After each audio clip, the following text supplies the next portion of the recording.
بسم اللہ الرحمن الرحیم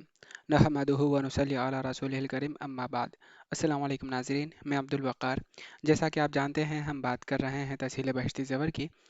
اس میں ہمارا نواں چیپٹر کتاب الصوم چل رہا ہے۔ اس میں 4 سیشن ہو چکے ہیں، آج پانچواں سیشن ہے۔ اس میں ہم مکروہات و مفسدات کا بیان کو کنٹینیو کریں گے اور بات کریں گے متفرقات کے بارے میں، اور جن وجوہات کی بنا پر روزہ توڑنا جائز ہے، جن وجوہات کے بنا پر روزہ نہ رکھنا جائز ہے۔ تو آئیے شروع کرتے ہیں۔ متفرقات، مسئلہ نمبر 43۔ رمضان کے مہینے میں اگر کسی کا روزہ اتفاقاً ٹوٹ گیا تو روزہ ٹوٹنے کے بعد بھی دن میں کچھ کھانا پینا درست نہیں، پورا دن روزہ داروں کی طرح رکھنا واجب ہے۔ مسئلہ نمبر 44۔ کسی شخص کو بھول کر کچھ کھاتے پیتے دیکھا تو اگر وہ اتنا صحت مند ہے کہ روزہ رکھنے سے اسے زیادہ تکلیف نہیں ہوتی تو روزہ یاد دلا دینا واجب ہے، اور اگر کوئی اتنا کمزور ہو کہ روزہ سے تکلیف ہوتی ہے تو اس کو یاد نہ دلائے، کھانے دے۔ مسئلہ نمبر 45۔ کسی شخص نے بھول کر کچھ کھا پی لیا یا جمع کر لیا اور یہ سمجھا کہ میرا روزہ ٹوٹ گیا، پھر اس خیال سے جان بوجھ کر کچھ کھا پی لیا تو اس کا روزہ فاسد ہو جائے گا اور کفارہ لازم نہیں ہوگا، صرف قضا واجب ہے۔ اور اگر مسئلہ جانتا ہو اور پھر بھول کر ایسا کرنے کے بعد جان بوجھ کر کھا پی لے تو جمع کی صورت میں کفارہ بھی لازم ہوگا،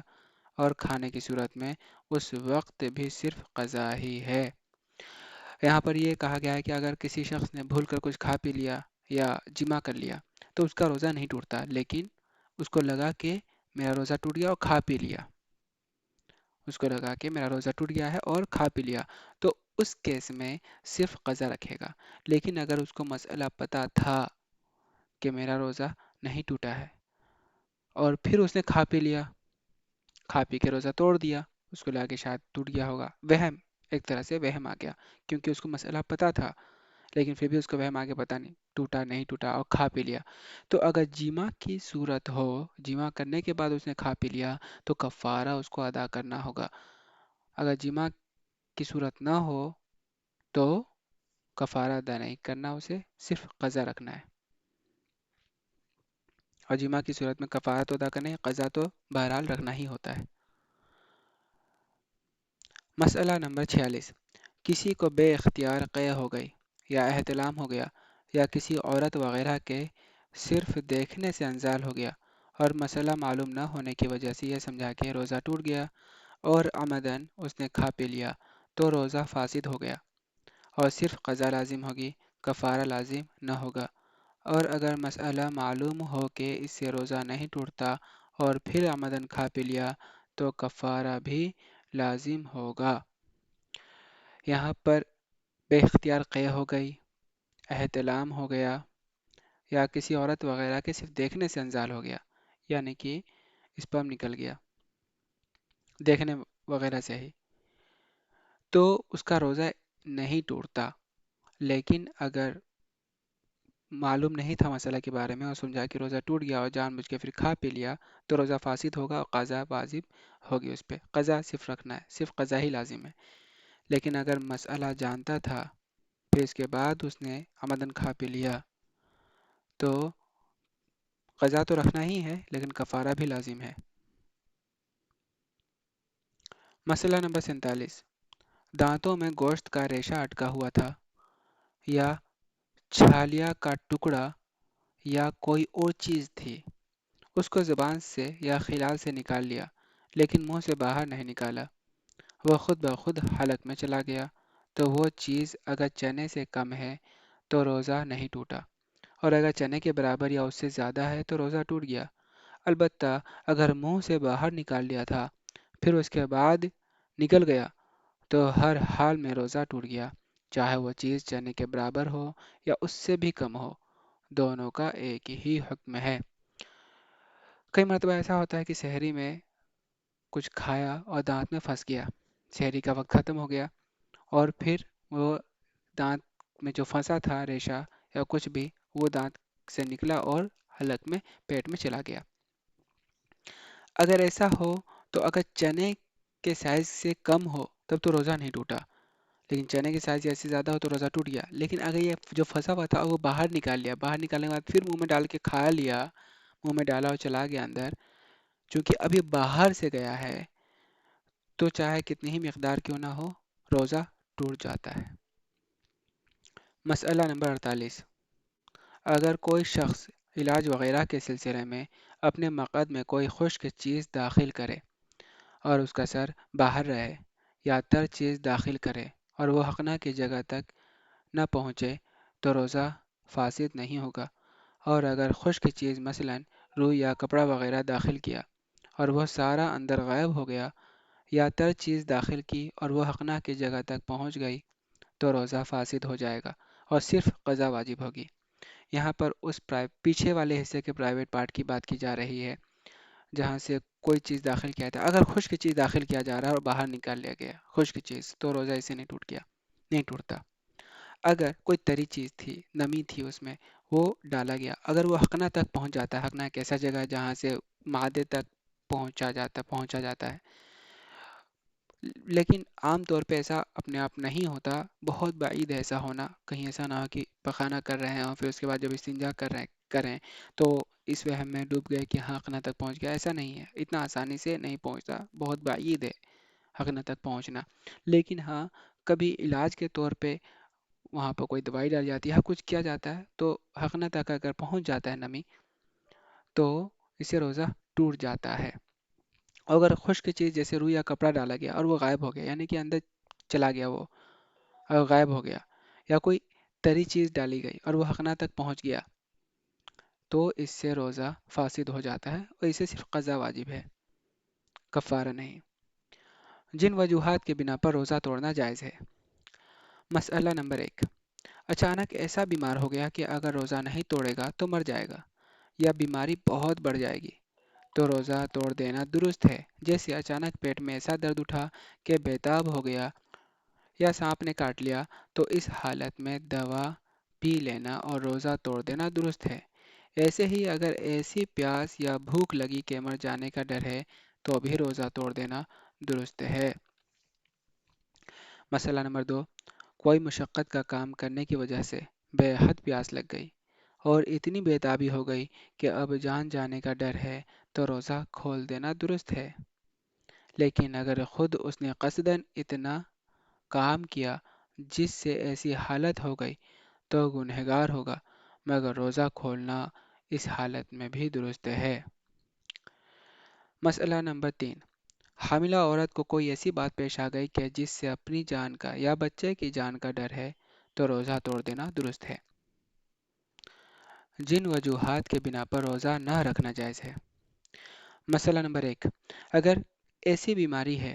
کہ روزہ نقصان دیتا ہے اور یہ ڈر ہے کہ اگر روزہ رکھے گا تو بیماری بڑھ جائے گی یا دیر سے صحیح ہوگا یا جان نکل جائے گی تو روزہ نہ رکھے، جب ٹھیک ہو جائے تو اس کی قضا رکھ لے، لیکن صرف اپنے دل سے ایسا گمان کر کے روزہ چھوڑ دینا درست نہیں، بلکہ جب کوئی مسلمان دیندار طبیب کہہ دے کہ روزہ تم کو نقصان دے گا تب چھوڑ دینا چاہیے۔ مسئلہ نمبر 2، اگر حکیم یا ڈاکٹر کافر ہے یا شریعت کا پابند نہیں تو اس کی بات کا اعتبار نہیں، صرف اس کے کہنے سے روزہ نہ چھوڑ دے۔ مسئلہ نمبر 3، اگر حکیم نے تو کچھ نہیں کہا لیکن خود اپنا تجربہ ہے اور کچھ ایسی نشانیاں معلوم ہوئیں جن کی وجہ سے دل گواہی دیتا ہے کہ روزہ نقصان دے گا، تب بھی روزہ نہ رکھے۔ اور اگر خود تجربہ کار نہ ہو اور اس بیماری کا کوئی حال معلوم نہ ہو تو صرف خیال کا اعتبار نہیں، اگر دیندار حکیم کے بتائے بغیر اور بغیر تجربے کے اپنے خیال ہی کے بنا پر رمضان کا روزہ توڑ دے گا تو کفارہ دینا پڑے گا، اور اگر روزہ نہ رکھے گا تو گنہگار ہوگا۔ یہاں تک ابھی تک یہ بات کہا گیا ہے کہ اگر کوئی بیماری کی وجہ سے روزہ توڑتا ہے، وہ بیماری کیا؟ بیماری بڑھ جائے گی یا بیماری میں مبتلا ہو جائے گا، اگر ایسا کچھ کنڈیشن ہے تو جو دیندار حکیم ہے، دیندار ڈاکٹر ہیں، اس کے کہنے پر اگر وہ کہے کہ ہاں روزہ تم کو نقصان دے گا تو روزہ نہ رکھنا درست ہے، یا خود کا ایسا تجربہ ہے جس سے معلوم ہو جاتا ہے، دل گواہی دیتا ہے کہ روزہ نقصان دے گا، تب بھی روزہ نہ رکھنا درست ہے، لیکن نہ ہی حکیم نے ڈاکٹر نے ایسا کہا، دیندار ڈاکٹر نے،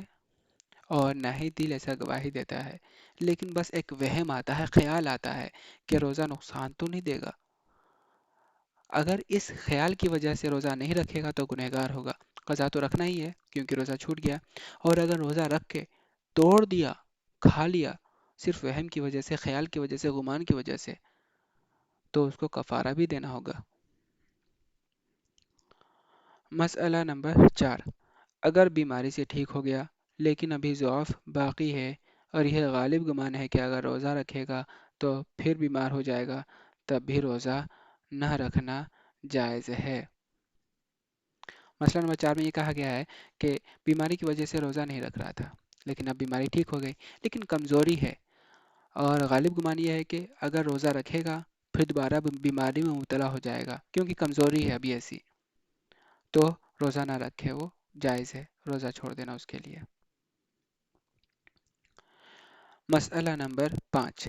اگر کوئی سفر میں ہو تو اس کے لیے بھی روزہ نہ رکھنا جائز ہے، پھر کبھی اس کی قضا رکھ لے۔ مسئلہ نمبر 6، سفر میں اگر روزے سے کوئی تکلیف نہ ہو، جیسے ریل پر سوار رہے اور یہ خیال ہے کہ شام تک گھر پہنچ جائے گا، یا اپنے ساتھ راحت و آرام کا سامان موجود ہے، تو ایسی صورت میں سفر میں بھی روزہ رکھ لینا بہتر ہے، اور اگر روزہ نہ رکھے تب بھی کوئی گناہ نہیں، البتہ رمضان شریف کے روزے کی جو فضیلت ہے اس سے محروم رہے گا۔ اگر راستہ میں کوئی روزہ کی وجہ سے تکلیف اور پریشانی کا اندیشہ ہو تو ایسی صورت میں روزہ نہ رکھنا بہتر ہے۔ اس میں سفر کے بارے میں بتایا گیا ہے کہ اگر کسی کا سفر راحت والا ہو، آسانی والا ہو، جیسے ٹرین کا ہو گیا، ایروپلین کا ہو گیا، اگر اس میں راحت ہے، کوئی دقت نہیں ہے، مشقت نہیں ہے روزے کی وجہ سے، تو روزہ رکھ لینا بہتر ہے۔ روزہ رکھ لینا بہتر ہے، کیوں؟ کیونکہ اس کو رمضان المبارک کے روزے کی فضیلت حاصل ہو جائے گی۔ لیکن اگر نہیں رکھتا تو کوئی گناہ نہیں، لیکن ہاں روزے کی فضیلت سے وہ محروم ہو جائے گا، بعد میں قضا رکھنا پڑے گا۔ لیکن ہاں اگر دقت مشقت سے بھرپور ہے، دقت مشقت ہے روزے کی، وہ روزہ رکھے گا تو اس کو دقت ہوگی، پریشانی ہوگی، تو اس صورت میں روزہ نہ رکھنا اس کے لیے بہتر ہے۔ مسئلہ نمبر 7، اگر بیماری سے ٹھیک ہونے سے پہلے مر گیا یا گھر واپس پہنچنے سے پہلے سفر ہی میں مر گیا تو جتنے روزے بیماری یا سفر کی وجہ سے چھوٹے ہیں، آخرت میں ان کا مواخذہ نہ ہوگا، کیونکہ اس کو قضا رکھنے کی مہلت نہیں ملی۔ مسئلہ نمبر 8، اگر بیماری میں 10 روزے قضا ہو گئے، پھر 5 دن ٹھیک رہا، لیکن قضا روزے نہیں رکھے، تو 5 روزے تو معاف ہیں، صرف 5 روزوں کی قضا رکھنے پر مواخذہ ہوگا، اور اگر پورے 10 دن ٹھیک رہا تو 10 دن کی پکڑ ہوگی۔ اس لیے ضروری ہے کہ جتنے روزوں کا حساب اس سے ہونے والا ہے اتنے دنوں کا فدیہ دینے کی وصیت کر لے، جبکہ اس کے پاس مال ہو۔ فدیہ کا بیان آگے آ رہا ہے۔ مسئلہ نمبر 9، اسی طرح اگر سفر میں روزے چھوڑ دیے تھے، پھر گھر پہنچنے کے بعد مر گیا، تو جتنے دن گھر میں رہا ہے صرف اتنے دن کی پکڑ ہوگی، اس کو بھی چاہیے کہ فدیہ کی وصیت کر جائے۔ جو روزے گھر رہنے کی مدت سے زیادہ رہ گئے ہوں تو ان کا مواخذہ نہیں ہے۔ مسئلہ نمبر 10، اگر راستہ میں 15 دن رہنے کی نیت سے ٹھہر گیا تو اب روزہ چھوڑ دینا درست نہیں، کیونکہ شرعاً اب وہ مسافر نہیں رہا، البتہ اگر 15 دن سے کم ٹھہرنے کی نیت ہو تو روزہ نہ رکھنا درست ہے۔ مسئلہ نمبر 11، حاملہ اور دودھ پلانے والی عورت کو اپنی یا اپنے بچے کی جان کا خطرہ ہو تو روزہ نہ رکھے، بعد میں قضا کر لے، لیکن اگر شوہر اتنا مالدار ہو کہ کسی دودھ پلانے والی عورت کا انتظام کر سکتا ہے تو ماں کے لیے روزہ چھوڑ دینا درست نہیں، البتہ اگر بچہ ماں کے علاوہ کسی اور کا دودھ نہ پیتا ہو تو ایسے وقت میں ماں کے لیے روزہ نہ رکھنا درست ہے۔ مسئلہ نمبر 12، اگر عورت اجرت لے کر کسی بچے کو دودھ پلا رہی ہو، پھر رمضان آ گیا، تو اگر روزہ کی وجہ سے بچے کو نقصان پہنچنے کا ڈر ہے تو اس کے لیے بھی روزہ نہ رکھنا درست ہے۔ مسئلہ نمبر 13، اسی طرح اگر کوئی دن کو مسلمان ہوا یا دن کو بالغ ہوا تو اس کے لیے اب دن بھر کچھ کھانا پینا درست نہیں، اور اگر کچھ کھا پی لیا تو اس روزہ کی قضا رکھنا بھی نئے مسلمان اور نئے بالغ ہونے والے کے ذمے واجب نہیں ہے۔ مسئلہ نمبر 14، عورت کو حیض آ گیا یا بچہ پیدا ہوا اور نفاس شروع ہو گیا تو حیض اور نفاس کی مدت میں روزہ رکھنا درست نہیں۔ مسئلہ نمبر 15، اگر رات کو پاک ہو گئی تو اب صبح کو روزہ نہ چھوڑے، اگر رات کو نہ نہائی ہو تب بھی روزہ رکھ لے اور صبح کو نہا لے، اگر صبح ہونے کے بعد پاک ہوئی تو اب پاک ہونے کے بعد روزہ کی نیت کرنا درست نہیں، لیکن کچھ کھانا پینا بھی درست نہیں، بلکہ دن بھر روزہ داروں کی طرح رہنا چاہیے۔ مسئلہ نمبر 16، سفر میں روزہ نہ رکھنے کا ارادہ تھا، لیکن دوپہر سے 1 گھنٹہ نصف النہار شرعی سے پہلے ہی اپنے گھر پہنچ گیا،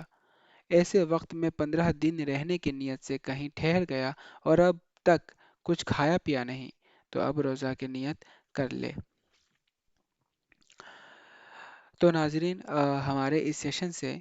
جو بھی دقت ہے، جو بھی پریشانی ہے، کسی بھی مسئلے میں آپ کو کوئی کنفیوژن ہے، سمجھنے میں دقت ہو رہی ہے، تو